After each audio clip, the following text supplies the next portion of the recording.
the upper intake, fuel line, the valve cover, and a bunch of other stuff, the hood, airbox. This is what she looks like so far. Mostly everything has been 10 millimeter.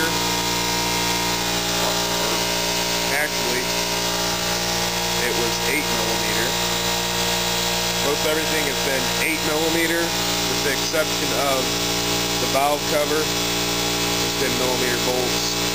There were some 7 millimeter on the back of the upper intake, right there, that hold on. This little guy here. So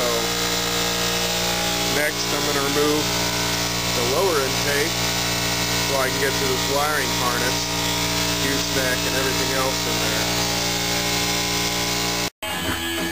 Okay, I've got the lower intake off. It's fairly simple.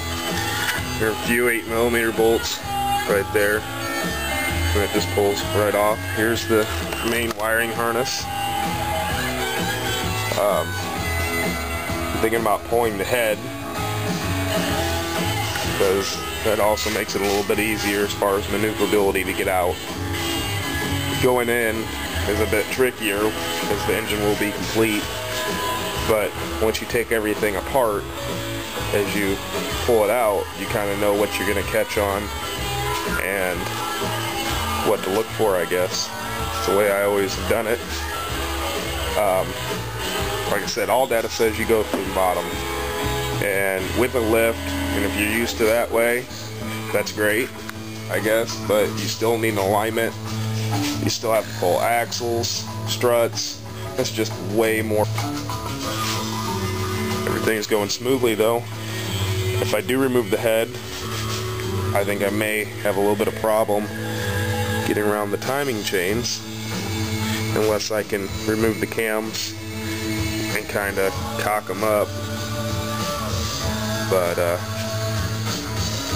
anyway, okay, another little quick tip is whenever you're going to remove a radiator hose that's been on for a while, I notice they're generally stuck like that. You can't pull that off. You know what I usually do, take a pair of channel locks or pliers, twist the hose. This one I'd already broke off just previously.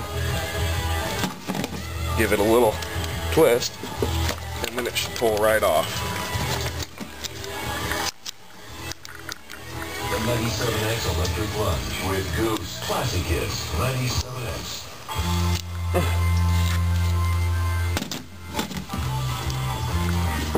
Sometimes they'll still stick, and then you just grab it from the base. Try not to pinch it too close to the tube, because you can actually cut it, twist it as you pull, and it comes right off.